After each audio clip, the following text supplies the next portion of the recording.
Hi friends, welcome to Bangla activity. Bangla activity চ্যানেলে সবাইকে স্বাগত। এই ভিডিওতে আমরা আলোচনা করব সংগ্রামী যৌথ মঞ্চের একটি গুরুত্বপূর্ণ পদক্ষেপ নিয়ে। আজ সংগ্রামী যৌথ মঞ্চের আহ্বায়ক ভাস্কর ঘোষ একটি সাংবাদিক সম্মেলন করেছিলেন। সেখানে একাধিক গুরুতর অভিযোগ তুলে এবং আগামী দিনের জন্য বৃহত্তর আন্দোলনের হুঁশিয়ারি দিয়েছেন রাজ্য সরকারের বিরুদ্ধে।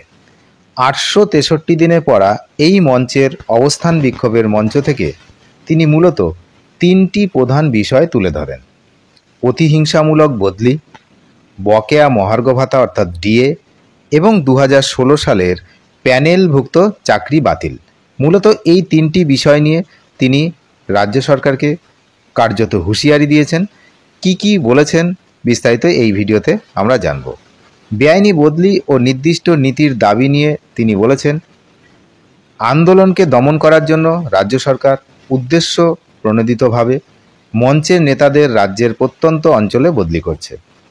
তিনি কলকাতা জেলার আহ্বায়ক সুদীপ চন্দ্রের আলিপুরদুয়ার বদলির প্রসঙ্গ তুলে ধরে জানান যে কলকাতা হাইকোর্ট এই বদলির উপর স্থগিতাদেশ দিয়েছে, যা রাজ্য সরকারের জন্য একটি বড় ধাক্কা।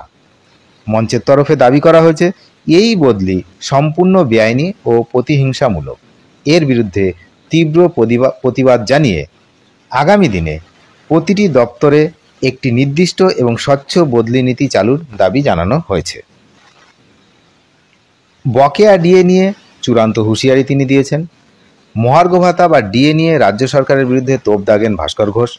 তিনি সুপ্রিম কোর্টের রায়ের কথা উল্লেখ করে বলেন, সমস্ত কর্মচারী এবং পেনশনভোগীদের জন্য বকেয়া ডিএর 25% অবিলম্বে মিটিয়ে দিতে হবে।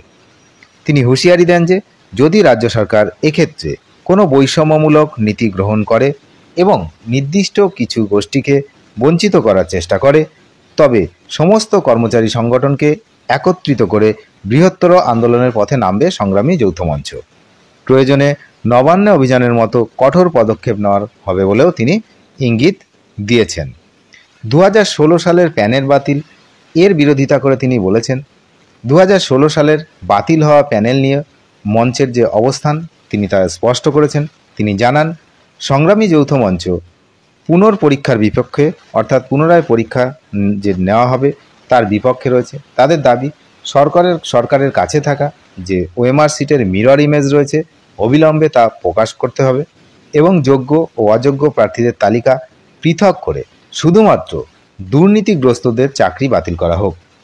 যোগ্য প্রার্থীদের তালিকা সুপ্রিম কোর্টে জমা দিয়ে প্যানেল বাঁচানোর দাবি জানিয়েছেন তিনি। এই বিষয়ে ক্ষতিগ্রস্ত শিক্ষক এবং অশিক্ষক কর্মীদের পাশে দাঁড়িয়ে তাদের লড়াইয়ের নেতৃত্ব দেওয়ার প্রতিশ্রুতিও দিয়েছেন সংগ্রামী যৌথ মঞ্চ।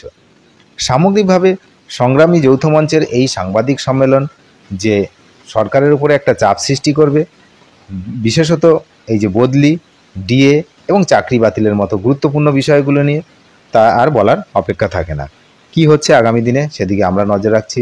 আপনারা নজর রাখুন চ্যানেলের দিকে। যদি চ্যানেলে নতুন হন অবশ্যই চ্যানেলটিকে সাবস্ক্রাইব করে পাশে থাকবেন পরবর্তী আপডেট পাওয়ার জন্য।